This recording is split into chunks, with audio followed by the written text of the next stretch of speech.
Good morning বন্ধুরা, প্রত্যেক দিনের মতো চলে এসেছি সারাদিনের একটি ব্লগ নিয়ে। আজ আমার বেডরুমের ছুটি, বাড়িতে আছে। সকালবেলায় ঘুম থেকে ওঠা অভ্যাস হয়ে গেছে।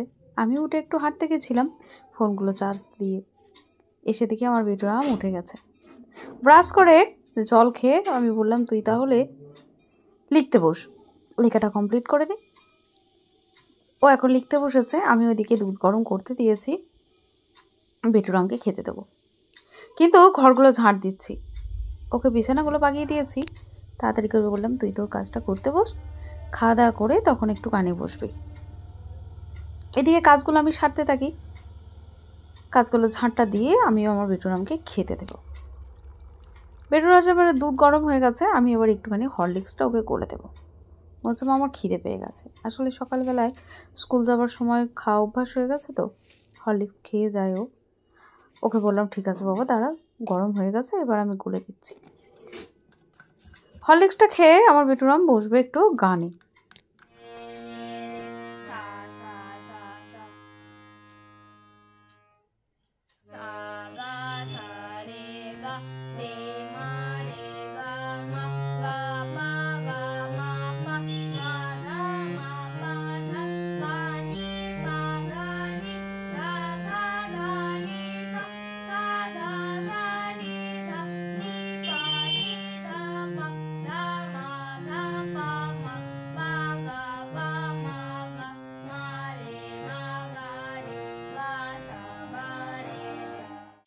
বাড়িতে আছে মানেই আজকে একটুখানি ইচ্ছা হয়েছে আমার বেটুরামে, মা একটু পাস্তা খাবো। তো তাই জন্য কাটতে বসে পড়েছি ক্যাপসিকাম, বিনস, গাজর, আর ওদিকে দুটো ফুলকপি দেখছো, ওই ফুলকপি দুটো কিনলাম, দুটোই 50 টাকা কিনে রেখেছি। দেখা যাক কি বানানো যায়। আর ভাবছি ছেলের জন্য যখন বানাচ্ছি একটুখানি পাস্তা, তাহলে সব কিছু একটু সবজি দিয়েই বানাই, যেহেতু সবজিটাও খেতে ভালোবাসে। আর সবজি দিয়ে পাস্তাটা বানালে খেতে কিন্তু বেশ ভালোই লাগে। তো চলো আজকে তোমাদের সাথে আমি শেয়ার করি পাস্তা কীভাবে বানাবো। আমি লাল রঙের ক্যাপসিকাম আর হলুদ রঙের দুটোই ছিল, সবুজ ছিল না। তো আমি ভালো করে ক্যাপসিকাম কেটে নিচ্ছি, আমার বেটরুম খেতে খুব পছন্দ করে। ফুলকপি কেটেছি, গাজর, লাল হলুদ ক্যাপসিকাম, আর বিনস, গাজর, টমেটো, পেঁয়াজ, কাঁচা লঙ্কা, আর সাথে দুটো ডিম নিয়েছি। তো চলো আমি কিভাবে আজকে ডিম দিয়ে পাস্তা বানাবো সেটাই তোমাদের সাথে শেয়ার করব। সব রকম নিয়েছি আর এক বাটি নিয়ে নিয়েছি পাস্তা। এদিকে জল গরম করতে দিয়েছি, আর একটু লবণ দিয়ে দিয়েছি, আর একটুখানি সর্ষের তেল দিয়েছি। যেহেতু সাদা তেল আমার বাড়িতে শেষ হয়ে গেছে, আমি আর সর্ষের তেল দিয়েই বানাবো অবশ্য। আর সর্ষের তেল দিয়ে দিলাম যাতে একটার গায়ে একটা না লেগে যায়। ভালো করে ফুটিয়ে নেব যতক্ষণ না পাস্তাগুলো সেদ্ধ হয়। মাঝে মাঝে খুন্তি করে তুলে দেখছি, সিদ্ধ হয়ে গেলে আমি কিন্তু নামিয়ে জল ঝরিয়ে নেব। দেখো আমার কিন্তু হয়ে গেছে। এরপর কিন্তু আমি চাটনির মধ্যে ছেঁকে দেব। তো আমি জল ঝরিয়ে দিলাম, দেখো ভালো সিদ্ধ হয়ে গেছে, দেখে বুঝতে পারা যাচ্ছে, অথচ গায়ের সাথে একটাও লাগবে না। মাঝে মাঝে নাড়া দিতে হবে। আর এই ডিম পাস্তাটা কিন্তু একদম অন্যরকম খেতে লাগে, দারুণ টেস্টি হয়। তো চলো আমি কিভাবে আজকে বানাবো সেটাই তো তোমাদের সাথে শেয়ার করব। তো পুরোটা স্কিপ না করে দেখতে থাকো, আশা করি ভালো লাগবে। তো কিছুক্ষণ জলটা ঝরিয়ে নিলাম। এদিকে দেখো আমি কিন্তু লবণ নিয়ে নিয়েছি, আর একটু বেসন, অল্প একটু বেসন নিয়েছি, আর অল্প একটু ময়দা নিয়েছি। 1 চামচ, ছোট্ট টেবিল চামচের 1 চামচ ময়দা, 1 চামচ বেসন, আর অল্প লবণ। এরপর এর মধ্যে আমি কিন্তু ডিম দুটো ফাটিয়ে নেব।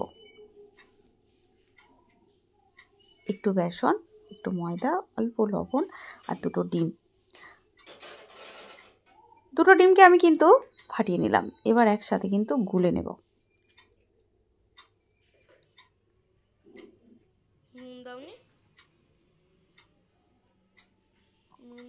এরপর যে পাস্তাগুলো আমি রেখে দিয়েছি সেগুলো কিন্তু ভালো করে মাখিয়ে নেব। মাখিয়ে নিয়ে তেলের মধ্যে দিয়ে দেব। এদিকে কড়াইয়ে তেলটা গরম করে নিতে হবে ভালো করে। অল্প একটু লবণ দিয়ে দিয়েছি যাতে না একে অপরের সাথে লেগে যায়। ভালো করে দেখো ডিমের সাথে আমি মাখিয়ে নিয়েছি। আমি কিন্তু ডিম ভাজাটা পাস্তার সাথে ব্যবহার করছি না, যেহেতু পাস্তার সাথেই আমি ডিমটা একটুখানি ময়দা, অল্প লবণ আর বেসন দিয়ে গুলে দিই। আস্তে আস্তে ভাজতে হবে। এদিকে দুধওয়ালা দুধ দিতে এসেছে, একটু দুধটা নিয়ে নিলাম। দেখো সুন্দর করে ভাজছি। পাস্তার কালারটা একটু অন্যরকম হয়ে গেছে না, অথচ ডিমের সাথে মিক্সড হয়ে গেছে। কি সুন্দর গন্ধ উঠেছে, আর খেতেও খুব টেস্টি হয় জানো। আমার বেটুরাম খুব পছন্দ করে। তো চলো আজকে তোমাদের সাথে শেয়ার করছি ডিম পাস্তা কীভাবে বানাবো। তো এটা কিন্তু হালকা হালকা করে, ডিমের জন্য একটু একটু পাশে গায়ে লেগে গেছে, কিন্তু হালকা খুন্তি করে নেড়ে দিলে ছেড়ে যাচ্ছে। তো চলো দেখো, আমার কিন্তু বেশ সুন্দর করে ভেজে নিয়েছি। দেখো দেখতে পাচ্ছ, অথচ গায়ের সাথে গায়ে লাগেনি, অথচ বেশ সুন্দর দেখতেও লাগছে। চলো এরপর বাকিটা কিভাবে বানাচ্ছি সেটা তোমাদের সাথে শেয়ার করছি। প্রথমে দিয়ে দিলাম অল্প লবণ তেলের মধ্যে। আমি যেটুকু সবজি কেটেছি সেই অনুপাতে লবণ দিয়ে দিলাম। তেল গরম হয়ে গেল, পেঁয়াজ কাঁচা লঙ্কা আমি কিন্তু দিয়ে দিয়েছি। এবার হালকা করে নাড়তে হবে, নাড়া দিতে হবে যাতে পেঁয়াজটা খড়ে না যায়। তো পেঁয়াজ কাঁচা লঙ্কাটা একটু হালকা ভেজে নিতে হবে। হালকা ভেজে নেওয়ার পর বাকি যে সবজিগুলো আছে সব কিন্তু আমি দিয়ে আস্তে আস্তে ভাজতে থাকবো। লবণ তো আগে দিয়েই দিয়েছি, তোমরা জানো। ফুলকপিটাও দিয়েছি, তোমরা থাকলে বাঁধাকপি দিতে পারো।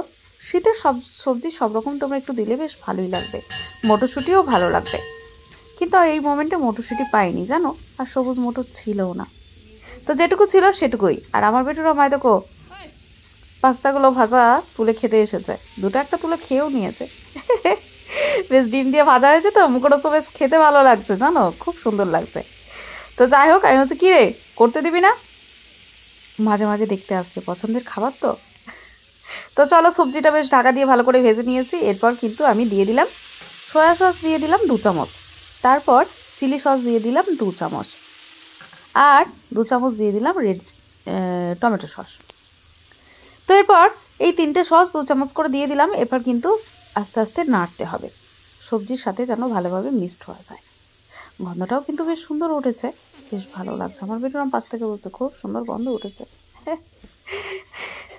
তো চলো এরপর কিন্তু একটু হালকা করে নাড়া দিয়ে দিয়েছি। 2 মিনিট হওয়ার পর দেখো সবজিটা বেশ সুন্দর সেদ্ধও হয়ে গেছে আর বেশ ভালো লাগছে। এরপর দিয়ে দেবো ভেজে রাখা ডিম দিয়ে ভেজে রাখা পাস্তা। এরপর কিন্তু ভালো করে নাড়া দিতে হবে।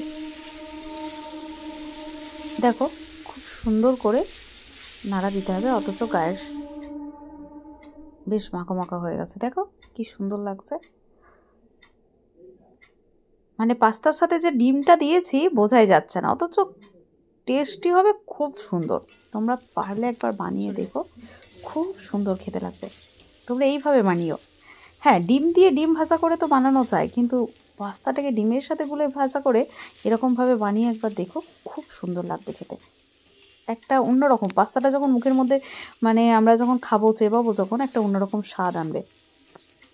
দেখো খুব সুন্দর হয়ে গেছে। আমার বেটুরাম বলছে খুব ভালো গন্ধ উঠেছে, আর আমার কিন্তু পাস্তা রেডি, শুধু এবার চামচে করে খেয়ে নেওয়া।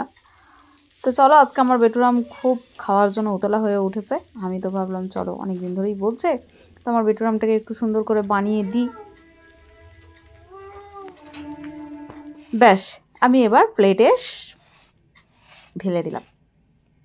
তো চলো এবার আমার বেটুরামকে পরিবেশন করি, অনেকক্ষণ ধরে চাইছে খেতে।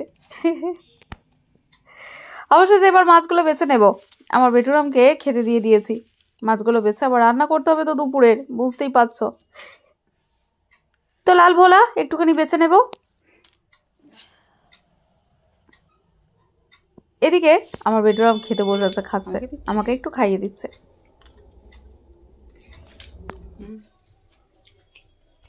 সুন্দর হয়েছে, ডিম দিয়ে টেস্টটা বেড়ে গেছে। সত্যি বলছি খেতে খুব সুন্দর হয়েছে। আমার বেটুরাম তো বেশ দুর্দান্ত। আমিও একটু চামচ নিয়ে 2 চামচ একটু খেয়েই নিচ্ছি, বেশ সুন্দর লাগছে খেতে। তো চলো তোমাদের কীরকম লাগলো অবশ্যই আমাকে কমেন্টে বলো, বাড়িতে একবার বানিয়ে দেখো, ভালো লাগবে আশা করি। তো চলো এবার মাছগুলো একটু বেছে নিয়েছি, আমার বেটুরামের তো খাওয়া হয়ে গেছে। এরপর আমি মাছগুলো কলতলায় ধুতে এসেছি, আমার বেটুরাম একটু ভিডিও করে দিচ্ছে। বাড়িতে থাকলে আমার বেটুরাম একটু ভিডিও করে দেয়, না হলে কি আর করে দেবে বলো, কেউ তো করার ছিল না, আমাকে একা একাই।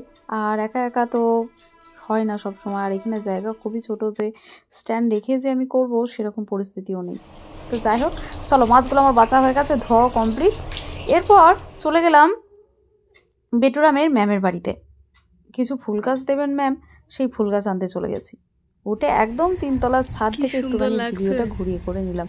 কি সুন্দর লাগছে দেখতে, নামতে ইচ্ছা করছিল না, এত সুন্দর দেখতে লাগছে। কিন্তু এই যে রান্নার সময় গেছি, আবার চলে এসেছি।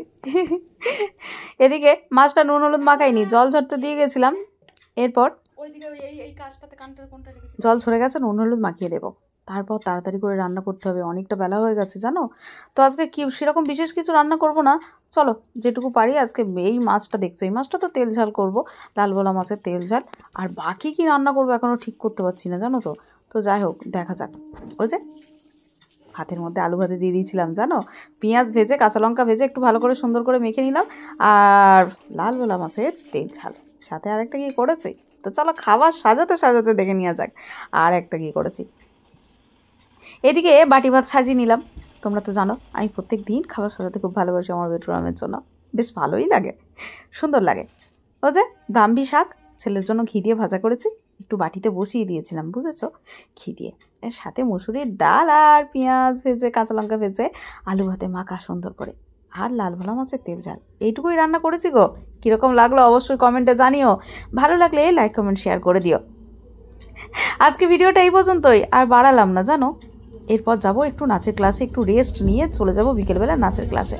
তো কীরকম লাগলো অবশ্যই জানিও, ভালো লাগলে লাইক কমেন্ট শেয়ার করো। তো আজকে এখানেই টাটা, গুড নাইট, তোমরা সবাই ভালো থেকো, সুস্থ থেকো, আবার দেখা হচ্ছে তোমাদের সাথে কালকে একটা নতুন ব্লগের সাথে।